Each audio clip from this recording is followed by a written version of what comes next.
Quoi, bienvenue à Parole autochtone, ici c'est Mélissa Mollen-Dupuis.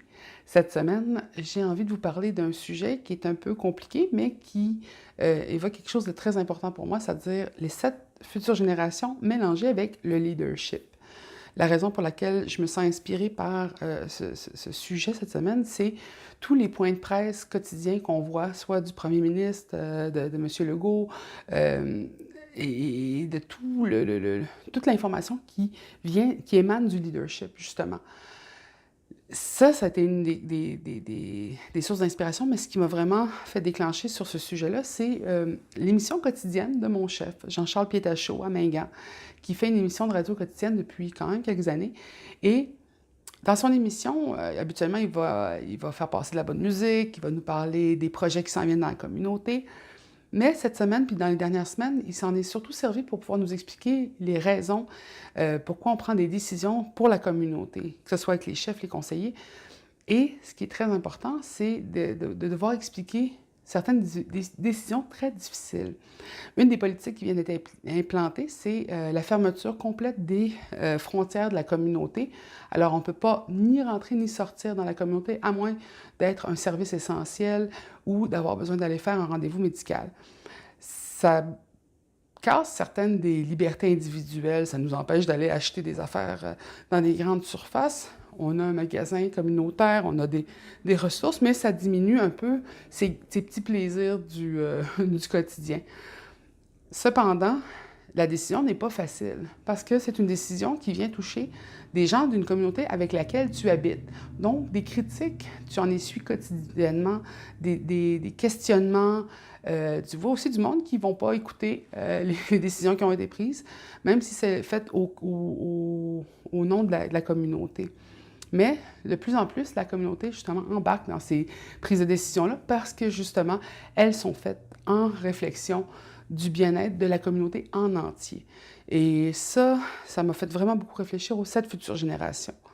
Ceux qui ne connaissent pas le concept des 7 futures générations, c'est que toute décision ou choix qui est fait doit être en respect puis en réflexion des 7 futures générations, c'est-à-dire 125 à 140 ans en avant de toi. C'est pas évident de penser à toutes les conséquences de tes choix, de tes décisions, mais toujours de réfléchir dans cette direction-là, ça permet de faire des choix qui sont éclairés.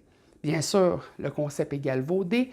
Je pense particulièrement à des compagnies gazéifières de pipeline qui ont décidé de s'appeler 7 futures générations, qui utilisent le concept pour dire ce projet économique sera excellent pour les 7 futures générations, blablabla. C'est pas dans cet angle-là qu'il faut la voir, c'est vraiment dans l'angle d'une décision pour le bien de tous. Habituellement, on va utiliser ce concept-là en environnement, mais là, on peut l'appliquer justement à la santé et au bien-être de la communauté. Mon chef, dans son émission, expliquait justement qu'il y a des réflexions qui sont faites parce qu'on pense aux conséquences. Il dit demandez à vos aînés qu'est-ce qui s'est passé pendant la grippe espagnole. Et lui, il réfléchissait beaucoup aussi à l'histoire d'un des membres de ma famille puis de d'autres membres de la communauté qui ont été touchés par une autre maladie infectieuse, c'est-à-dire la tuberculose. La tuberculose a fait encore, et encore aujourd'hui, des ravages dans les communautés autochtones un peu partout, que ce soit chez Premières Nations ou chez les Inuits dans le Nord. C'est une maladie qui devrait avoir disparu, mais on est malheureusement encore pris avec. On peut avoir des soins qui vont durer quelques semaines, quelques mois, mais certaines personnes, à l'époque, et je ne pense pas juste les Premières Nations, les Québécois aussi, devaient aller dans les sanatoriums pour des années. Même la longueur d'une vie était prise à prendre des soins dans les sanatoriums. Donc, vous pouvez imaginer, ça, c'est des conséquences à long terme pour une maladie infectieuse. On voit certaines des conséquences de tomber malade du COVID, on voit certaines des conséquences physiques, mais on ne réfléchit pas non plus les conséquences psychologiques, culturelles, sociales que la maladie peut amener dans une communauté. La perte d'un aîné, c'est la perte d'une encyclopédie de la culture de la communauté qui est vivante. La perte d'une mère de famille, par exemple, ou d'un père de famille, c'est la perte du pilier d'une famille. Donc, on va avoir des conséquences pour les 7 futures générations. Mais on ne les calcule pas. Quand j'entends justement les commentaires, les critiques dans les live streams des premiers ministres, on voit souvent repartir l'économie, sauver des gens, repartir l'économie. C'est comme un débat. Et malheureusement, ce qui fait très peur, c'est justement dans une culture de leadership où tu te fais élire à tous les 4 ans ou à quelques années près, la popularité est importante. Donc, les choix que tu veux faire tourner vers les 7 futures générations sont toujours influencés par ton devoir de te faire réélire, ton pouvoir de réélection. Et c'est très difficile de ne pas penser toujours, est-ce qu'ils vont faire le bon choix pour la communauté ou est-ce qu'ils vont faire le bon choix pour eux et après la communauté? On le voit aux États-Unis présentement, les conséquences de ces genres de choix-là, où la communauté est passée après l'économie. Et maintenant, on voit les morts, on voit les malades, les conséquences monétaires aussi, parce que nous autres, on a des soins de santé gratuits et pas eux. Donc, présentement, j'avoue que je vois cette direction qui est prise par le gouvernement au Canada vers le communautaire. Mais on voit aussi comment les changements, les pressions, comment la direction des décisions est prise aussi en fonction de toutes les petites voix en arrière, que ce soit les voix de l'économie, les voix des entrepreneurs, tout ça, parce qu'ils veulent sauver l'économie, mais ça peut être au détriment justement des individus, et souvent les individus les moins capables de se défendre physiquement contre une maladie aussi difficile et aussi grave. Si je peux finir sur quelque chose qui est une inspiration pour moi, c'est la loi de la Confédération iroquoienne. Dedans, il y a justement, en lien avec les 7 futures générations, une référence justement au leadership où ils disent que sur ta tête, je mets maintenant les bois du chevreuil, tu es le roi de la forêt. Dans le fond, tu deviens un leader, un chef.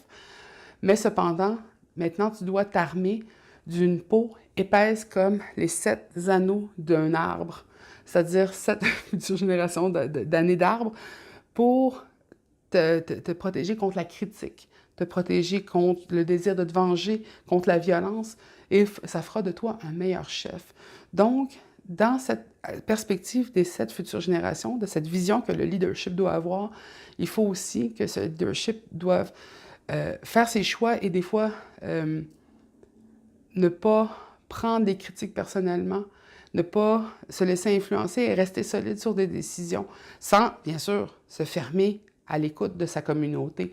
Et ça, je pense que c'est un des messages que je vois beaucoup avec mon chef. Il reste toujours à l'écoute, mais il doit prendre des décisions qui sont très difficiles. Et ça, c'est peut-être plus facile à gérer quand tu es dans une communauté plus petite et plus fermée, où ta communauté te parle.